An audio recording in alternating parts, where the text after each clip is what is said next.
Bienvenue à HEBSD.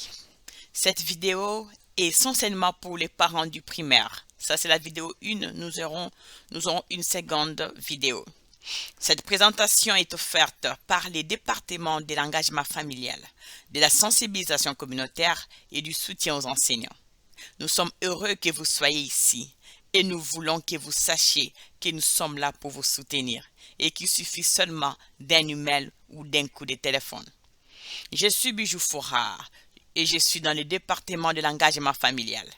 Mon adresse email est bijoufourard@hebisd.edu et mon numéro de téléphone est 817 399 21 99.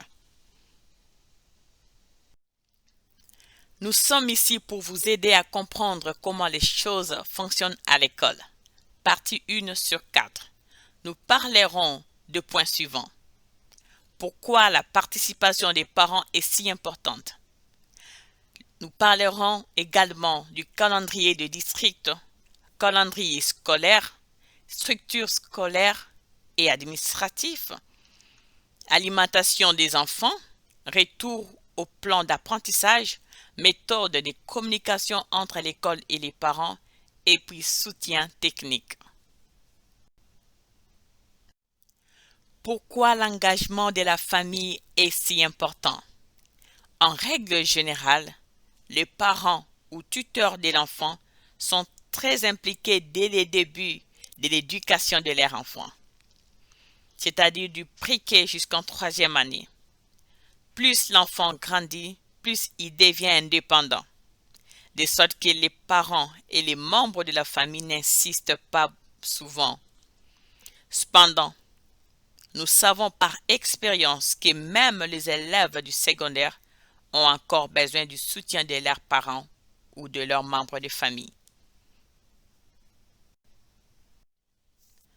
Lorsque les écoles, les familles et les groupes communautaires travaillent ensemble pour soutenir l'apprentissage, les enfants ont tendance à gagner des notes plus élevées, s'inscrire à des programmes de niveau supérieur, être promu, réussir, gagner du crédit, aller régulièrement à l'école, avoir de meilleures compétences sociales, montrer un comportement amélioré.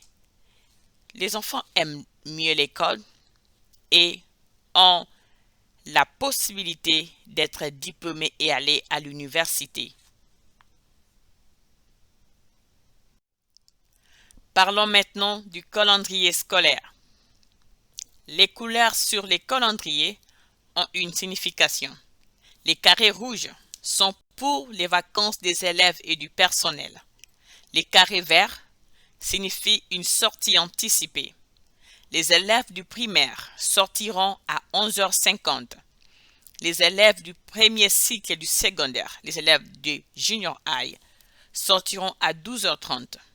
Les élèves du secondaire, deuxième cycle, les élèves des high school, sortiront à 12h45. Les carrés violets sont une libération anticipée pour les élèves de high school seulement. Les accolades signifient début ou fin de la période du 6 semaines. Ce calendrier est en ligne sur les sites de HEBISD. Le 6 septembre 2021, vacances des élèves et du personnel. Le 11 octobre 2021, vacances des élèves et du personnel. Le 2 novembre 2021, perfectionnement professionnel des enseignants et vacances des élèves. Continuons sur le calendrier scolaire. Chaque école a son propre calendrier où elle publiera les événements prévus pour son école. Au début de l'année scolaire, il peut sembler vide comme celui-ci, mais croyez-nous, il sera rempli de nombreuses informations importantes et des choses amusantes à faire pour les familles et les élèves. Structure scolaire et administration. Les directeurs sont des chefs d'établissement qui sont visibles sur les campus tous les jours. Les directeurs adjoints ont des interactions avec les élèves concernant la discipline, la présence, les conférences des enseignants. Les conseillers évaluent les dossiers des élèves et déterminent les plus appropriés pour eux. Les conseillers aussi aident les élèves à s'adapter aux nouveaux environnements scolaires, à examiner les résultats des tests pour fournir des informations sur les capacités, les besoins, les réalisations et les intérêts. Coordonner les efforts avec d'autres spécialistes de l'école et promouvoir des attitudes positives et des bons choix. Chaque élève a été affecté à un directeur adjoint et un conseiller spécifique. Les secrétaires de présence sont des bonnes personnes à appeler lorsque votre élève va s'absenter. Juste une note sur la présence. Il est impératif que les élèves viennent à l'école tous les jours, sauf s'ils sont malades. Si votre élève ne viendra pas à l'école, assurez-vous d'appeler les secrétariats de présence scolaire et de signaler la raison de l'absence de votre enfant. Les élèves sont généralement autorisés à rattraper le travail à partir des absences excusées. Si votre élève s'absente pour une raison non excusée, il ne sera peut-être pas autorisé à rattraper le travail manqué. Structure scolaire et l'horaire. L'école élémentaire, c'est de la prématernelle jusqu'en 6e année. Premier cycle du secondaire, soit les junior high, c'est de la 7e année jusqu'à 9e année. Les secondaires, soit les high school, de la 10e année jusqu'à 12e année. La présence et l'heure d'école. L'école élémentaire commence à 7h50 jusqu'à 15h05. La première sonnerie, c'est à 7h40. La cloche tardive, c'est à 7h50. Les petits déjeuners, c'est de 7h30 jusqu'à 7h50. Les jours de libération anticipée. Les élèves sont libérés de la manière suivante. École élémentaire, 11h50. Premier cycle du secondaire, soit les junior high, 12h30. Les secondaires, soit les high school, c'est à 12h45.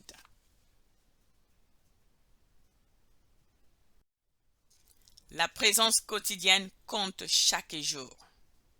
La présence quotidienne est une exigence en vertu de la loi de l'État. Les parents doivent aviser l'école en cas d'absence des élèves. Une note ou un appel téléphonique d'un parent sera accepté comme une notification d'absence. Des absences excessives peuvent empêcher un élève d'être promu à la classe supérieure. Lorsqu'un élève s'absente pour raison de maladies personnelles dépassant 4 jours consécutifs ou 9 au total pour l'année, ce qui nécessite une absence prolongée de l'élève provenant de l'école. Les élèves sont responsables de rattraper les travaux manqués. Pour plus de détails, consultez les manuels de l'élève et les codes de conduite sur les liens suivants. Le district peut initier le retrait d'un élève pour absence si l'élève a été absent 10 jours d'école consécutifs non excusés, ou si les efforts répétés de l'agent d'absentéisme du district et ou les du directeur pour localiser l'élève ont échoué, ou encore si un élève de 19 ans ou plus âgé a plus de 5 absences non excusées au cours d'un semestre ou d'un trimestre.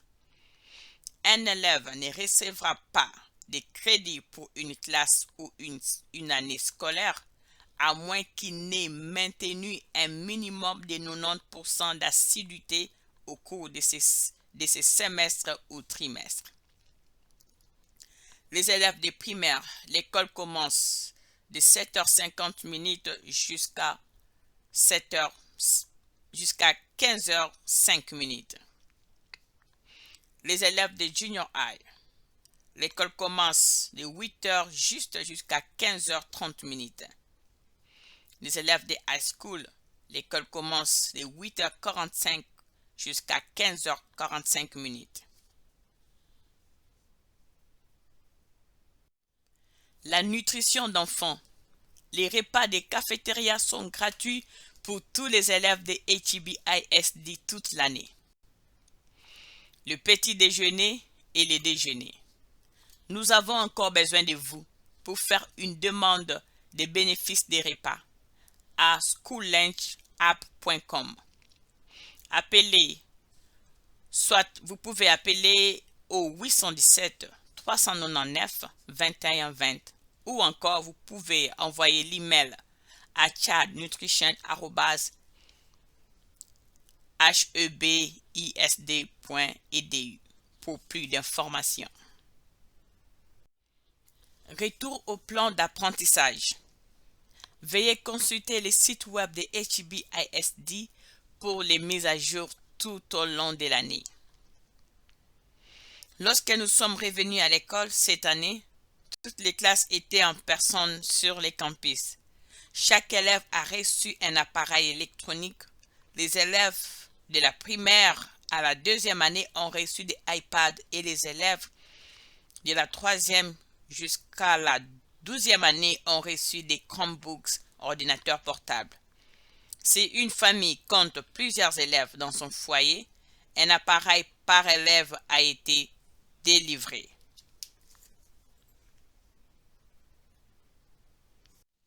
Que faire si votre élève est identifié ayant un contact étroit avec une personne ayant un cas confirmé de COVID-19?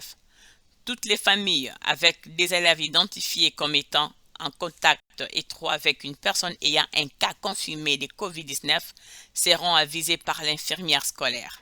Les familles devraient surveiller étroitement leurs élèves pour tout nouveau symptôme, y compris les symptômes majeurs tels que la fièvre ou frisson, la toux persistante, l'essoufflement ou difficulté à respirer, la nouvelle perte de goût ou d'odorat. Les symptômes mineurs de COVID-19, 2 symptômes ou plus, tels que gorge irritée, congestion ou nez qui coule, la diarrhée, nausées et vomissements. Les élèves sans symptômes peuvent rester à l'école. Toutefois, veuillez garder vos élèves à la maison s'ils ne se sentent pas bien. Les élèves avec des cas confirmés peuvent retourner à l'école quand au moins 24 heures se sont écoulées, l'élève n'a pas la fièvre, sans l'utilisation de médicaments réduisant la fièvre. Ou soit, l'élève présente une amélioration des symptômes, par exemple, il n'y a plus la toux, bien l'essoufflement. Et au moins 10 jours se sont écoulés depuis l'apparition des premiers symptômes. Surveillez tout nouveau symptôme répertorié ci-dessus. Un symptôme majeur ou 2 symptômes mineurs.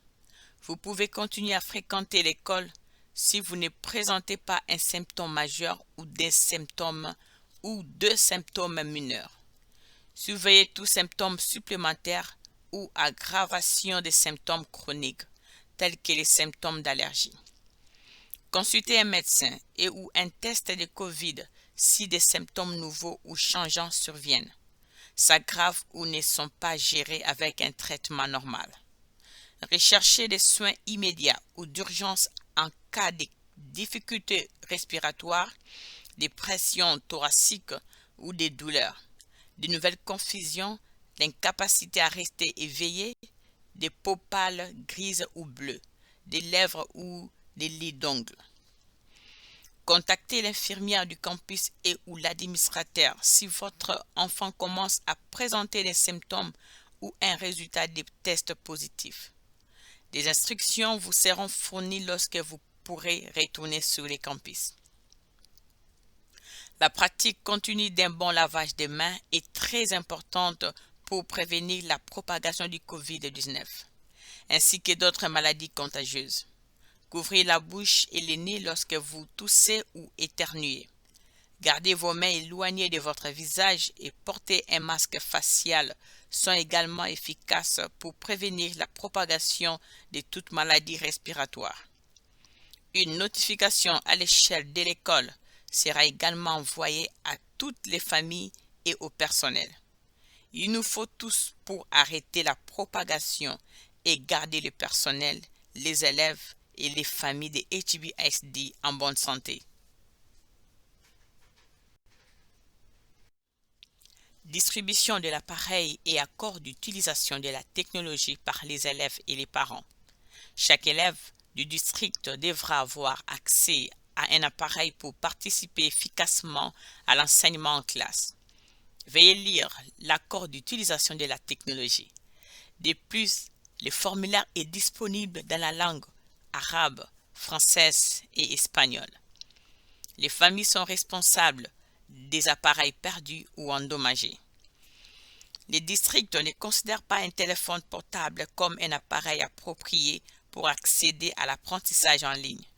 Au printemps dernier, lors de la fermeture d'urgence, HBISD a distribué des appareils aux élèves qui n'avaient pas accès à un appareil à la maison.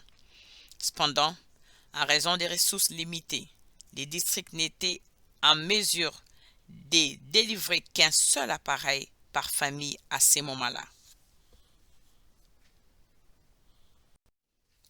La communication entre la maison et l'école est la clé. Diverses façons de communiquer. Il y a diverses façons de communiquer. La communication ou bien les commentaires. Message sur Canvas, message sur Ciso, bien l'email à votre compte personnel. Ajoutez-vous en tant qu'observateur sur Canvas. Il y a les liens pour obtenir des conseils supplémentaires pour être parent observateur sur Canvas. Certains enseignants utilisent des logiciels de messagerie pour rappeler aux élèves leurs devoirs ou bien leurs annonces. Vous aurez la possibilité de saisir si vous souhaitez avoir ce genre de communication. Ajoutez vos notifications soit sur Remind 101, Class Tag ou bien Class Dojo. La communication entre la maison et l'école est la clé. Les bulletins sont envoyés toutes les 6 semaines. Les rapports d'avancement sont publiés toutes les 3 semaines en cas d'échec de l'élève. Les centres d'accès à domicile, soit les Home Access Center, et la page d'accueil où les notes sont entrées. Il y a des instructions en anglais pour les Home Access Center. Des points sont déduits lorsqu'un devoir est retourné en retard. Si un élève échoue à un test, il peut être autorisé à repasser les tests pour une note plus élevée si l'élève demande cette option. Mais ce n'est pas toujours possible. La communication quotidienne de l'école à la maison. Nous parlerons du journal de classe appelé Mousse. En plus des méthodes technologiques telles que les courriels, les appels téléphoniques, les textes et les notifications sur Canvas et Ciso, les enseignants utilisent les journaux de classe appelés Mousse. N'oubliez pas que Mousse signifie tout simplement la gestion des compétences organisationnelles au quotidien. Il s'agit d'un outil de communication qui augmente la communication entre la maison et l'école. Il semble un peu différent en ligne, mais il est crucial que vous les vérifiez quotidiennement. C'est là que vous trouverez les annonces des classes et les notes de l'enseignant et ainsi de suite avec les restes des icônes encerclées. Gestion des compétences organisationnelles au quotidien. Mousse. La politique du district sur l'utilisation du système Mousse sera suivie. Tous les élèves du primaire apprendront à utiliser ce système afin qu'ils puissent apprendre à organiser leur matériel et leur environnement d'apprentissage pour une étude efficace. Le journal de classe appelé Mousse fait partie intégrante de chaque cours. Les élèves prendront des notes sur leurs activités en classe et leurs devoirs pendant la journée. Les enseignants peuvent ajouter des notes sur des informations importantes telles que les notes, les tests, les comportements et les vacances. Chaque jour, les élèves rapporteront leur journal de classe appelé Mousse à la maison et les montreront à leurs parents. Quant aux parents, consultez les journaux de classe tous les soirs, mettez vos initiales et s'il y a à communiquer, n'hésitez pas à communiquer sur Mousse. Comment vous ajouter en tant qu'observateur sur Canvas? Accédez au Canvas de votre enfant, cliquez sur les comptes et sur les paramètres, puis cliquez sur modifier les paramètres. Faites défiler jusqu'à Waste Contact. Il s'agit d'une partie importante du suivi des communications des cours. Ici, vous pouvez ajouter une adresse email à laquelle vous souhaitez être averti. Si vous avez configuré l'application mobile, vous verrez cela sous d'autres contacts. Et vous pouvez même configurer votre téléphone pour recevoir des notifications par SMS. Il y a aussi un bouton à la fin, Pair with Observer. L'ajout de votre nom nécessite 8 étapes. Nous en avons mentionné 3. Cliquez sur les liens suivants pour obtenir les restes des étapes.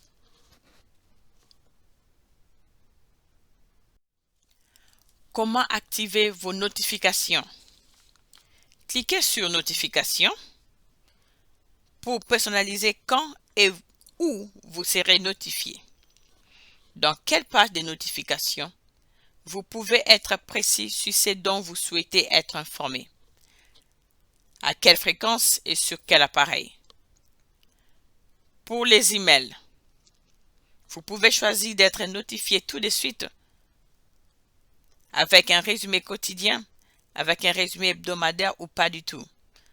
Dans la deuxième colonne, vous pouvez choisir de quoi être averti dans l'application Canvas. Vous devrez d'abord les configurer sur votre appareil et si vous configurez un numéro de message, texte va apparaître dans la troisième colonne à droite. Conseil pour l'assistance technique. Que faire si vous perdez la connexion à Google Meet?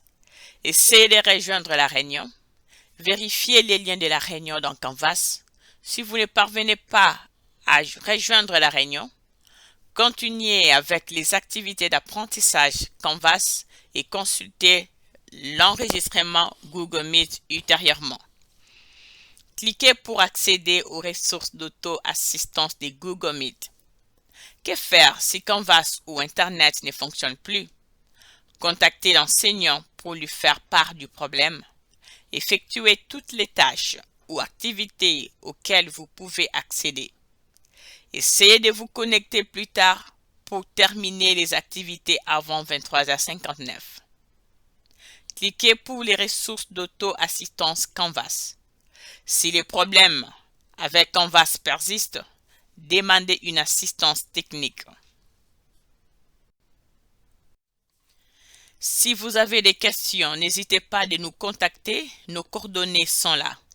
Mon email adresse est bijoufora@hebisd.edu ou soit appelez-moi sur 817 399 2199. Merci beaucoup.